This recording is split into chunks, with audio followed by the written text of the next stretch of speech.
Hindi pa rin matanggap at patuloy na nagdadalamhati ang buong kaanak ng batang nasawi sa naganap na pag-araro ng Sports Utility Vehicle SUV dyan sa departure area ng NAIA Terminal 1. Ang kwento po naman ng bata, hiling at pangarap ng kanyang anak na manatili na lang siya sa Pilipinas para naihahatid siya sa eskwelahan.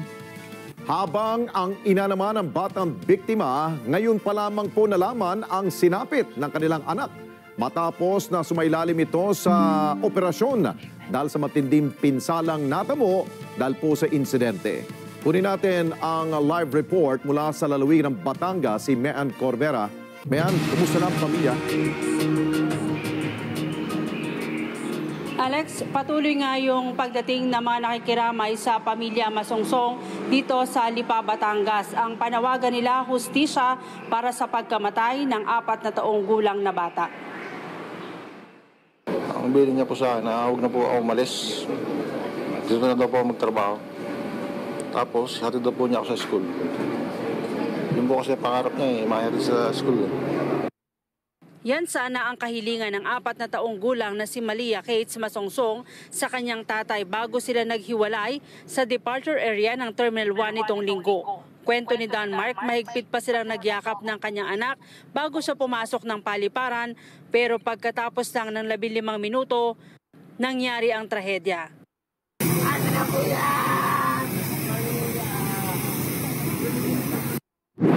Yun po, sabi ko sa kanya, mahal na mahal ko siya. Yun po, mag-aaral siya mabuti, sabi ko. Nakakaintindihan ko siya, kahit professional po yun, matalino po siya Napatalino po yung bata na. Pinakap po siya, niyakap ko. Humabol pa po siya kaso bawal na po pumasok doon sa Kaninang umaga mula sa burol ng kanyang anak sa Lipa, Batangas, nagtungo sa ospital si Don Mark sa Taguig para tignan naman ang sitwasyon ng may bahay na si Cynthia. Inoperahan ito sa tiyan matapos tamaan at arurihin ng SUV ang mga pasahero sa departure area. Nakalabas na niya ito ng ICU at nailipat na sa recovery room. Nasabi na rin niya sa asawa ang masaklap na sinapit ng kanilang anak. Sabi ko sa kanya, Mami, wala na, iniwan na tayo ni Mahal. Iniwan na tayo. Ayun po, sir. Umiyak na po siya. Doon na po siya, sumigaw, umiyak. Sumigaw po siya, umiyak. Nagwawala, pero hindi po niya manong katawan niya, gusto niya magwala. Niyayakap po, sabi ko, dito lang ako, Mami, huwag kang, hindi kita babayaan, naragaan kita. Laksan mo ang lobo. Ginagano ko po siya. Hindi agad sinabi ni Don Mark ang nangyari kay Malia para makarecover pa ang kanyang asawa. Pero ayon sa kapatid ni Don Mark na si Madonna, dinadala pa lang sa ospital si Cynthia, may idea na ito sa nangyari sa kanyang anak. Ang sabi, parang may alam na ni Cynthia nung nasa airport pa lang. Kasi conscious nga siya nung dinala siya sa ambulance. Nung nasa ambulance siya, parang naririnig niya yung kapatid ko nagsisi na Malia, hinahanap. Anak ko yan, yung naririnig niya yung asawa niya. So parang may na siya na wala na nga yung anak niya. Pero ayaw niyang maniwala. So nung nasa hospital siya, lagi niyang hinahanap. Naging emosyonal naman si Madonna dahil hindi niya akalaing ito ang kanilang magiging unang pagkikita.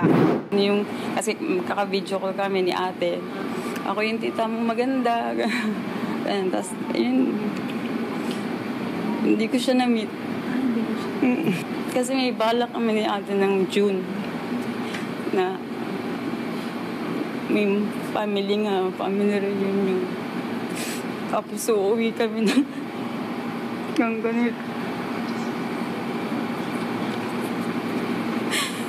ganito yung reunion. Tapos hindi ko pa na-meet.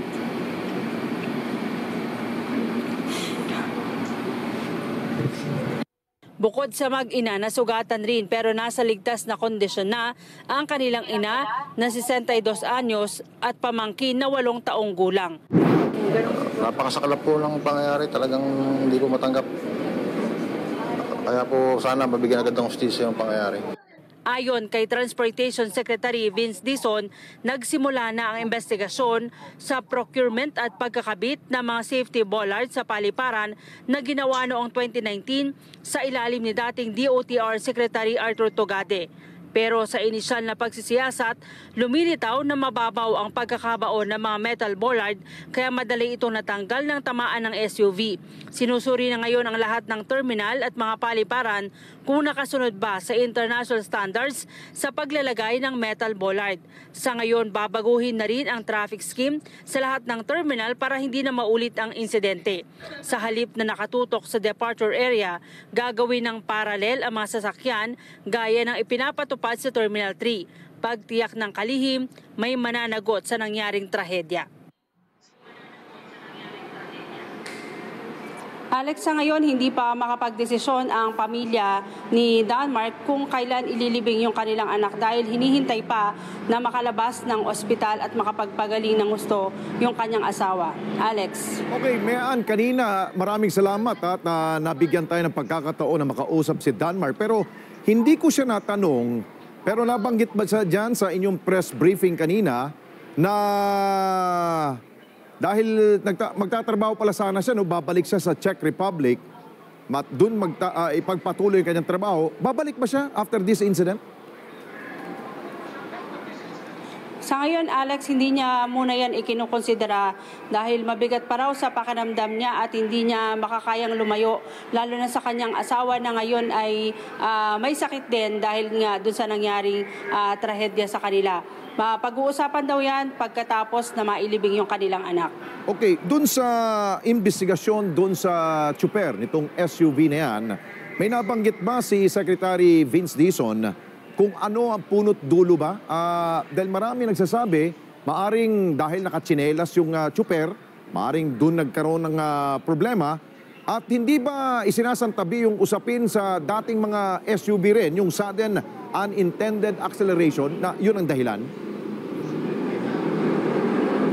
Tama ka, Alex, yan ay lahat ng insidente, lahat ng factor iniimbestigahan daw ng DOTR, pero isa sa kanilang ikinukonsider ngayon yung higpitan pa yung sistema sa pagkuha ng lisensya, sa pagmamaneho, pati yung training sa mga tsuper, lalong-lalo na daw dun sa mga nagmamaneho ng mga pampublikong sasakyan, kasama sa sinabi niya kanina yung driver ng pampublikong bus na rumagasa nga doon sa mga kapwa-motorista sa SCTEX. Lahat daw yan ay ikinukonsidera, hihigpitan yung lisensya, yung pagkuha ng lisensya mula doon sa writing exam hanggang sa lahat ng proseso para hindi na maulit yung sunod-sunod na mga aksidente, hindi lang sa mga lansangan kundi sa iba pang mga lugar. Okay, maraming salamat sa iyo. Live mula po dyan sa lalawigan ng Batangas, partikular sa lungsod ng Lipa. Si Mayan Corvera, nagbabalita. Thank you.